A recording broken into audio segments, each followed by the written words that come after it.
Alors, de la toute-puissance technologique et des constantes remises en question au sujet de l'origine de nos civilisations, Simon Lessard réfléchit fort, lui, sur la Genèse, ou plutôt sur les Genèses. Salut, Simon. Allô, Antoine. Tu réfléchis, toi, hein? C'est pas mal C'est ta ça. tâche Je principale. suis payé pour ça. Ouais, c'est formidable, ça. Alors, pour comprendre d'où on vient, toi, tu dis qu'il faut commencer par se regarder le nombril. C'est assez original, quand même. C'est assez original, mais je pense que c'est plus profond que ce qu'on pense, parce qu'après... Un nombril, ça dépend. Il y en a qui sont ressortis, il y en a qui sont profonds. Non, mais en faisant le sondage, c'est important. Tour de table. Toi, il est sûrement ressorti un peu ces temps-ci. Ben oui, en attendant un bébé, là, c'est sûr que ça change la forme, ça change tout. Ah ouais. Alex, toi, il est ressorti ou rentré? J'ai pas pris de photo du mien, mais je crois qu'il est plutôt rentré. Partagera ça. Non, il est plutôt rentré. OK, le mien aussi est rentré. Vous autres, les boys? J'ai une excellente... mais j'ai une excellente anecdote. Enfant, on m'avait dit... En fait, quand j'ai eu mon premier fils, et on revient à la maison et qu'il reste le bout de cordon, je demande à mon épouse, c'est quand qu'on va à l'hôpital pour faire recoudre le nombril? Parce que j'étais persuadé, on m'avait dit enfant que le nombril était cousu et j'étais sûr que... C'est resté. Ça prenait une intervention. Voilà. Quand j'étais à l'université, on suivait les doctorats citrons. Là. Ça portait peut-être pas officiellement ce nom-là, les doctorats les plus loufoques du monde. Okay. Puis je me souviens qu'en Australie, il y a une équipe de chercheurs qui avait travaillé pendant 20 ans sur la mousse de nombril. Et les conclusions, c'était que ça servait à rien. J'en ai pas, moi, de mousse de nombril. Je connais pas ça, moi. Comme l'étude sur les mousses de nombril, ça sert à rien.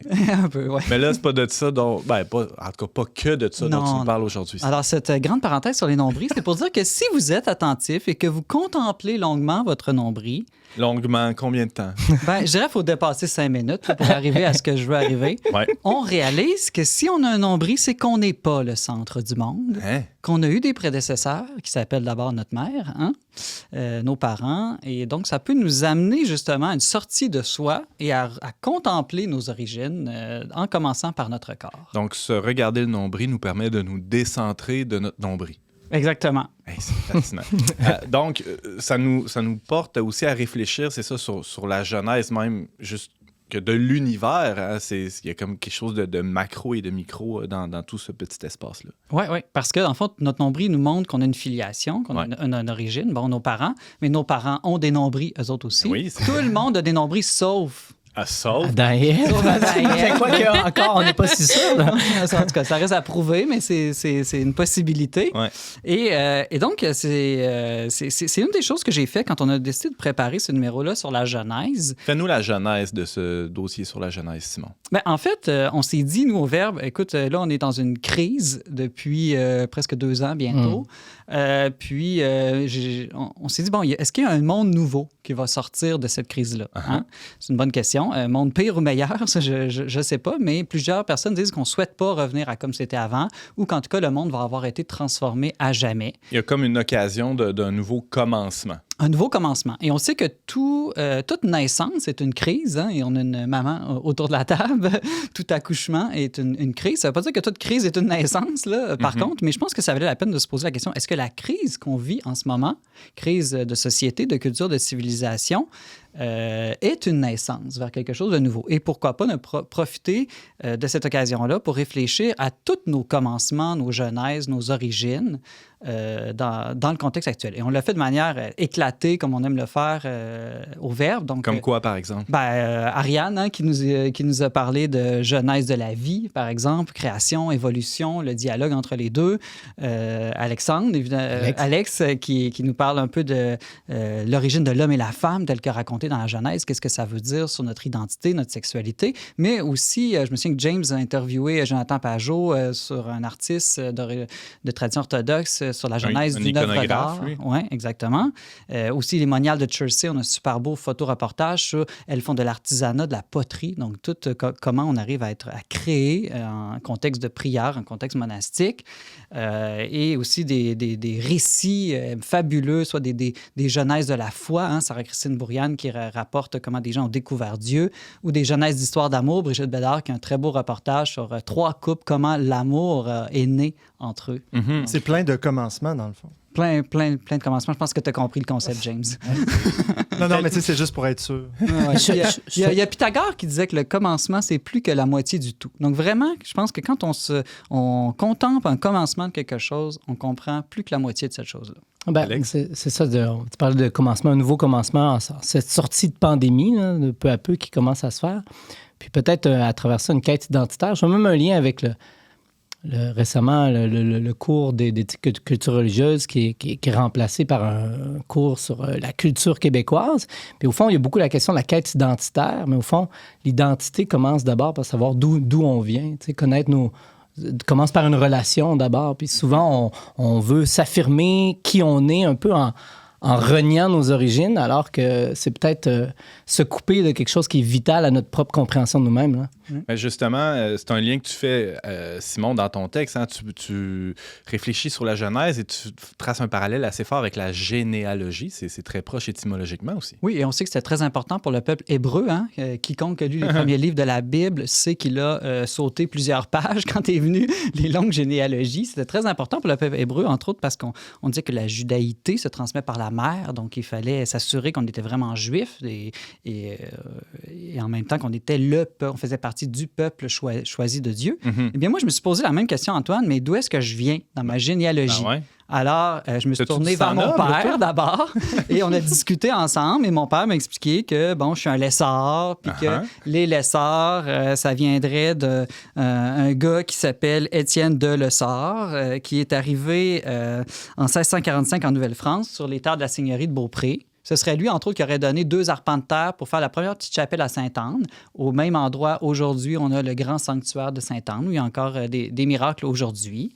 Et puis, moi, je trouvais ça merveilleux. Je me disais, écoute, mon ancêtre était français, francophone, catholique comme moi, colonisateur. Ça aurait pu être toi, dans le fond. Ouais, à part que je n'étais pas colonisateur, mais j'étais un peu colon quand même. Donc, Et là, je me suis dit, wow. Je suis content que tu le dises, ça nous évite. Oui, ça vous évite de le dire, exactement. On voit que Simon n'assume pas ses privilèges d'homme blanc. Ben justement, tu as découvert d'autres choses aussi dans cet arbre généalogique-là. Ben oui, c'est qu'au début, quand j'allais à mes ancêtres canadiens-français, je me disais, waouh, c'est hot, je suis pas juste un numéro dans un métro. Hein? Ça me donne une identité, comme disait Alexandre. Mais finalement, je me disais, oui, mais si je remonte beaucoup plus loin dans la génétique, on revient tout à Adam et Ève, et finalement, dans le fond, je suis autant européen qu'amérindien, juif que païen, humain que terrien. Et finalement, mes gènes qui me différencient des autres, qui font que j'ai une identité propre, c'est en même temps, ou paradoxalement, ce qui m'unit le plus à tous. Ce qui fait qu'on a tous, parce qu'on a tous une origine commune, au fond, on est tous dans la même famille. Avez-vous déjà fait ça, vous autres, la généalogie? C'est drôle parce que on vient de baptiser mon garçon, qui a 2 ans. Vous dites que c'est un peu tard, mais à cause de la pandémie, ça a été retardé, puis c'était bien compliqué.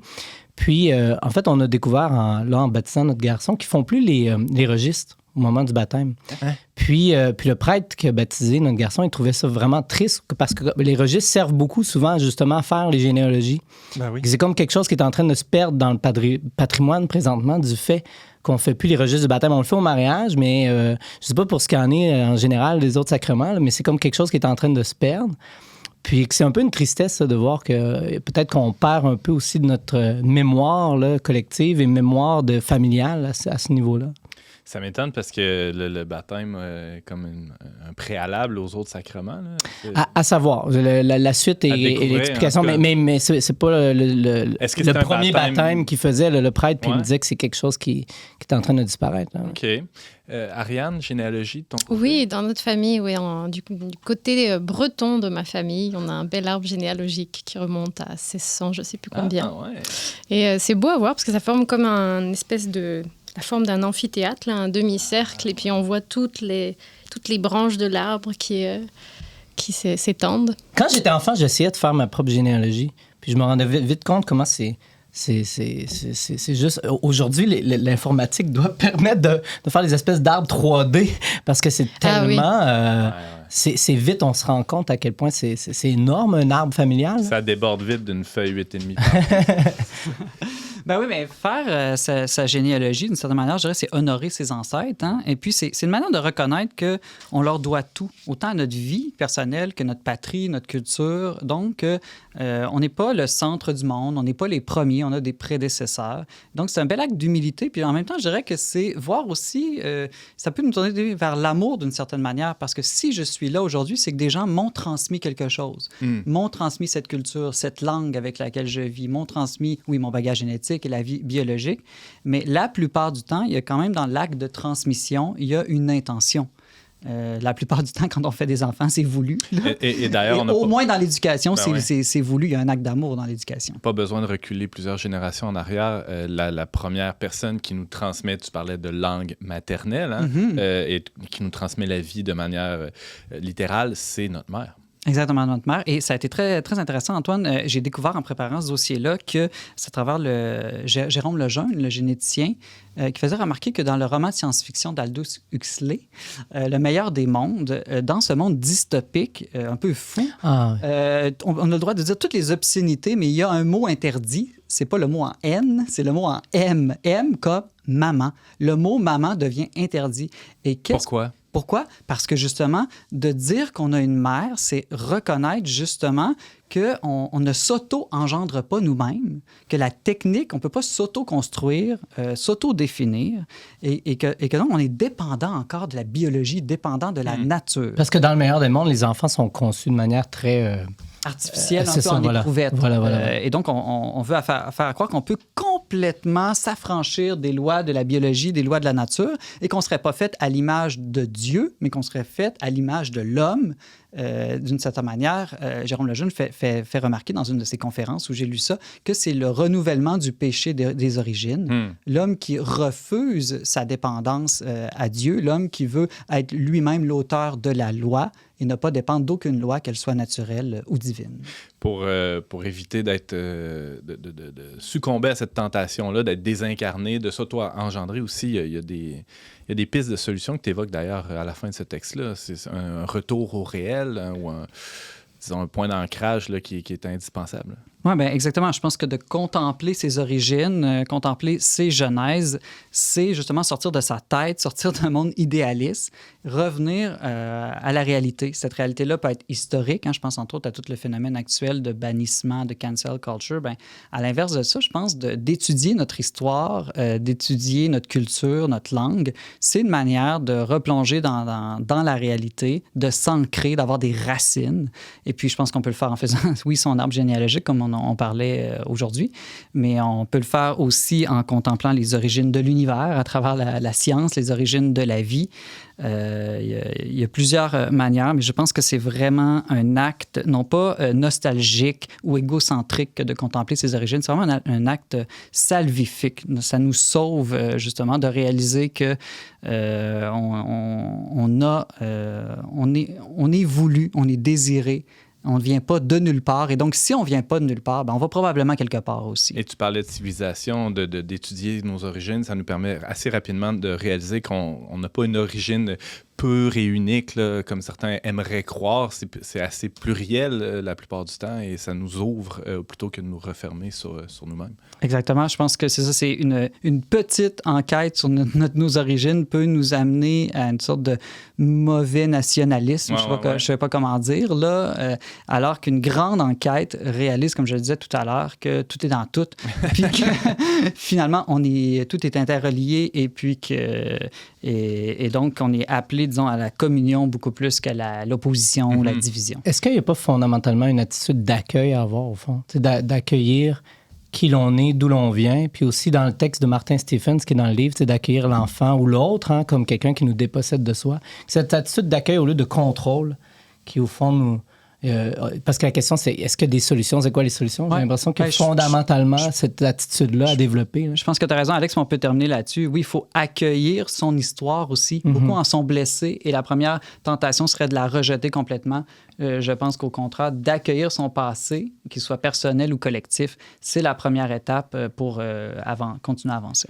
Simon Lessard, on peut lire ton texte « Le nombril du monde », un joli titre, sur le-verbe.com ou dans notre plus récent numéro spécial sur la Genèse. Merci Simon. Ça fait plaisir Antoine.